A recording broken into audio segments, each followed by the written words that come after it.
Let's talk about digital accessibility as a potential career path. And we'll get started by looking at the current job market. So here we have a post from Coinbase. This is for a remote position.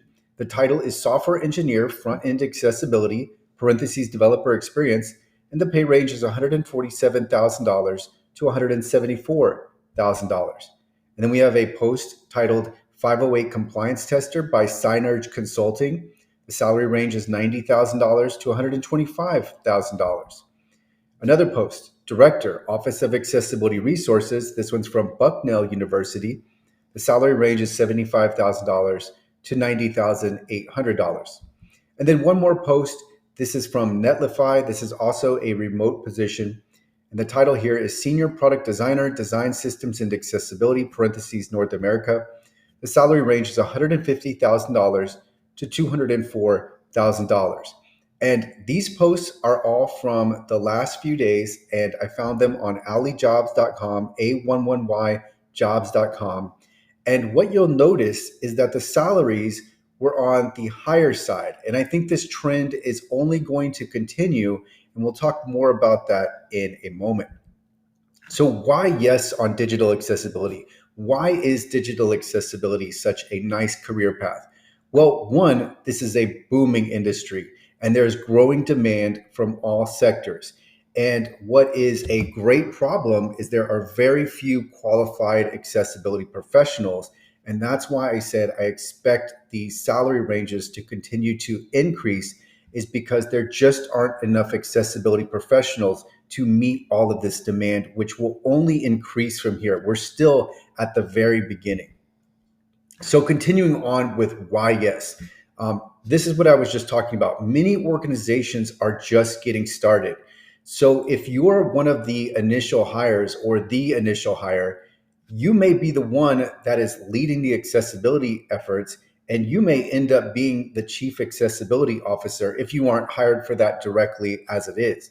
But many organizations need help with this.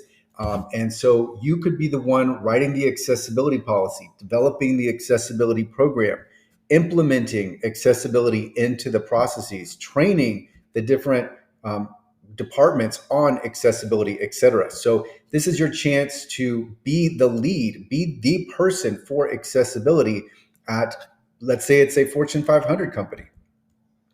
Continuing on with why yes, we've already talked about this, but this is a very lucrative potential position. Six figures are common in this industry. Also, there's job security. Where does it come from? Well, because accessibility is now mandatory for compliance. So this has to happen. So we're going to see organizations across the world that are embracing accessibility, and they need someone to head up their accessibility department.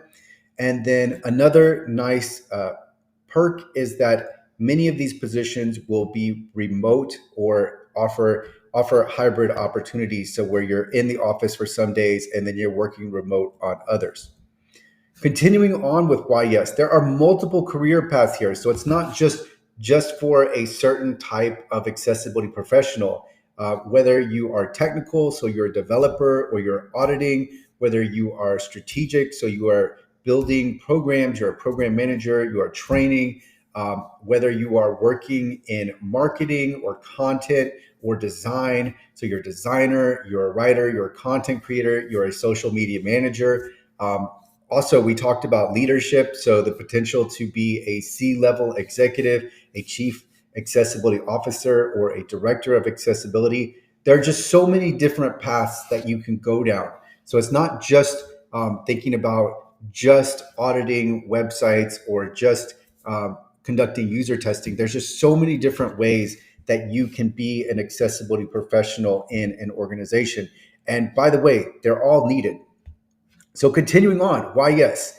I think a lot of circumstances, maybe not most, but many, no college degree will be required, because here it's not, a college degree might be a baseline requirement, just like as an entry point, but it wouldn't be, a college degree is probably not going to be relevant to the work that you'll be doing. But you may see this required, you may not, but I think for a lot of positions, Even if a college degree is required, you may be able to get past that if you have the experience that the organization is looking for. And then I have here 8 months experience may be enough. It may be, you maybe have need to have at least a year. I was thinking on the lower side, but the point is that the barrier to entry is not going to be that high for many of these positions because again, there just isn't that many accessibility professionals. There aren't that many accessibility professionals available in the workforce. So many of these organizations are going to have to make do with less experience than they would have otherwise liked. And then I have here part-time work is also available. So if you go through the job board, you will also see that you can potentially get contract positions or 20 hours positions for 20 hours a week. So that's also a nice option if you, let's say you already have a full-time job or you already have a part-time job, or you are looking to enter into this industry and you want to get started, not with a full-fledged job and starting out with a career, but you maybe want to try out some different positions. That is also potentially an option for you. So, some recommendations. One, you need to know the web content accessibility guidelines inside and out. So, you have to be familiar with WCAG. I have a WCAG course that I highly recommend. I will link to that in the description. It's available at WCAGcourse.com. I also recommend that you familiarize yourself with HTML. Now, that might seem scary if you are a non technical person, but HTML is not that bad. If you just watch a few hours of tutorials on YouTube, you're going to start picking it up. It is really not that bad. Also, I recommend that you start gaining experience with screen readers if you haven't already. So, two screen readers that are basically free. One, NVDA, which is free. If you're using a Windows device, NVDA is the screen reader to use. If you're using a Mac device, then you will have VoiceOver pre-installed. So even if you don't have a MacBook or a Mac computer, you have VoiceOver on iPhone. So know that these screen readers are available for basically for free. And then the other popular screen reader is JAWS, but it does require a paid license. But those two screen readers are very popular, and so screen reader experience is highly recommended. And then also, when I look through the job postings, I see that they want applicants to be familiar with different laws. So one law that I don't see coming up a lot yet, but I think it will, is the European Accessibility Act. So I recommend that you familiarize yourself with that. I am creating a channel on the European Accessibility Act. So when that channel is ready, when I've got some videos uploaded, I will add that link to the description as well. Also, the Americans with Disabilities Act, and then Section 508 and Section 504. And so, with those different laws, there will be some research involved and some studying involved. But if you go through this channel, you can start to learn more about these laws and their relevance to digital accessibility. All right, and then so after recommendations, here are some tips. One, learn about different disabilities. Two, gain firsthand experience in accessibility. And so if you are brand new and you're just considering digital accessibility as a career path, then you're going to need to build experience and you're going to have to build up your skills and your knowledge. So the first way to recommend to do this, and what I recommend, is that you self-study. So you're watching YouTube videos, possibly going through courses, possibly training, but you don't need to start. In fact, I would not start with contracting or part-time jobs right away because you don't have the knowledge and skills to really provide value on services for those, for contracting positions, for part-time jobs. So if you're thinking about digital accessibility, I do recommend looking into it and seeing if it's right for you.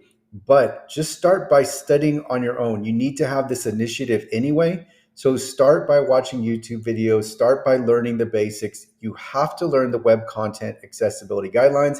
If you already have some experience, then this is where you want to gain even more experience. So maybe you can start working with a university, maybe it's with a job, gain that experience. And then potentially if you are a part-time worker or a contractor with a, let's say it's a company, then maybe that can lead to full-time work to where you just transition from part-time to full-time. Another tip: do not work for a digital accessibility company. There are multiple reasons for this, but let's just start with one. There, you will be one amongst many. Whereas if you are joining, let's say, a company or a public entity, you will be the person for accessibility. So I recommend that you stay away from digital accessibility companies. And then four, look through the job board for the jobs that you want, that interest you, and see what is required. See what those bullet points they are looking for, and that's something that you can build on while you're if you don't have the experience already. While you're building that experience, you can focus in on what those particular jobs are looking for.